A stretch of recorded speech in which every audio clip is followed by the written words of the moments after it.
Hello students, हम लोग exercise 3.1 पे और क्वेश्चन नंबर है 16। कह रहा है solve the following system of linear equations graphically, also set the region bounded by the lines and Y axis. क्या करना है, इसको हमें ग्राफिकली सॉल्व करना है और सेट करना है रीजन को कौन किन से, तो इनका जो लाइन आएगा उनसे और वाई एक्सिस से बाउंडेड रीजन को। तो चलिए देखते हैं। पहला इक्वेशन दिया है 4x minus Y equal to में 4 एंड सेकेंड इक्वेशन दे दिया है यहाँ पर 3x प्लस का 2y इक्वल टू में 14। चलिए तो हम लोग इसके कम से कम दो सॉल्यूशन निकालेंगे ग्राफ खींचने के लिए। चलिए तो लेते हैं यहाँ पे पहले फ्रॉम इक्वेशन फर्स्ट से क्या दिया है 4x minus Y equal to में 4। तो यहाँ से देखिए ना, y को इधर मैं लेके चलाता हूँ और 4 को इधर, तो y इक्वल टू में हो जाएगा 4x माइनस का 4, पुट x इक्वल टू में 0, तो y इक्वल टू 4 इंटू में 0 माइनस 4, 0 माइनस 4 यानी कि माइनस ऑफ 4। अब मैं पुट कर देता हूँ x इक्वल टू में 1, तो y इक्वल टू में क्या हो जाएगा जी 4 इंटू में 1 माइनस का 4, डैट मीन्स 4 माइनस का 4 आ गया 0। तो हमने इसके दो सॉल्यूशन निकाल लिए। कौन कौन से सॉल्यूशन आए देखिए, ध्यान से देखिएगा। x y, x का हमने 0 रखा तो y का माइनस ऑफ 4 आया, x का हमने 1 रखा तो y का 0 आया। ठीक है, अगला इक्वेशन देखते हैं फ्रॉम इक्वेशन सेकंड से देखिए 3x प्लस का 2y इक्वल टू में 14। तो यहाँ से हम लोग लिख सकते हैं कि नहीं 2y इक्वल टू में 14 माइनस का 3x, तो y इक्वल टू में आ जाएगा 14 माइनस का 3x और y में 2।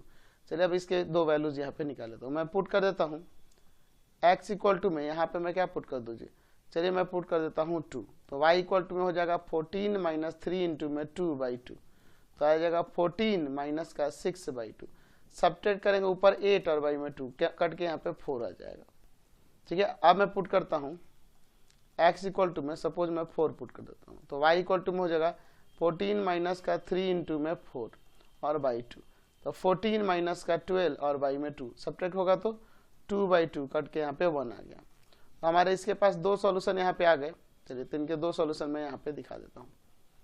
x y, x का मैंने 2 पुट किया तो y का आया है यहाँ पर 4 एंड y x का 4 पुट किया है तो y का आया है 1। अब चलिए मैं इसके ग्राफ की बात यहाँ पे करता हूँ। तो चलिए मैं इसका यहाँ पे ग्राफ बना लेता हूँ। चलिए तो देखिए यहाँ पे ये x हो जाएगा, इधर आपका x डैश, ऊपर मैं यहाँ y ले लेता हूँ और नीचे y डैश। वैल्यूज देखिए 1 2 3 4, 1 2 3 4, यहाँ पे -1 minus of 2 minus of 3 minus of 4, minus of 1 minus of 2 minus of 3 and minus of 4। तो देखते हैं x का 0 y का -4, x का 0 y का -4, तो ये हो जाएगा 0 और -4। ठीक है, 0 और -4। सेकंड है आपके पास x का 1 y का 0, x का 1 और 0, 1 एंड 0। तो इन दोनों से होकर जाने वाला लाइन हम लोग खींच देते हैं। ठीक है, ऐसे पास करेगा, ठीक है, ऐसे पास करेगा। ठीक है, चलिए ये कुछ इस तरह से पास करेगा। चलिए तो इसका मैं यहाँ पे इक्वेशन लिख देता हूँ जो है। ठीक है, इक्वेशन इसका क्या था, इसका इक्वेशन था ऊपर लिख लेता हूँ 4x minus Y equal to में 4, 4x minus Y equal to में 4। चलिए अब इसके बाद देखिए दूसरा वाला x का 2 y का 4, x का 2 y का 4, ये हो जाएगा 2 4। और सेकंड है आपका 4 1, x का 4 y का 1, 4 1।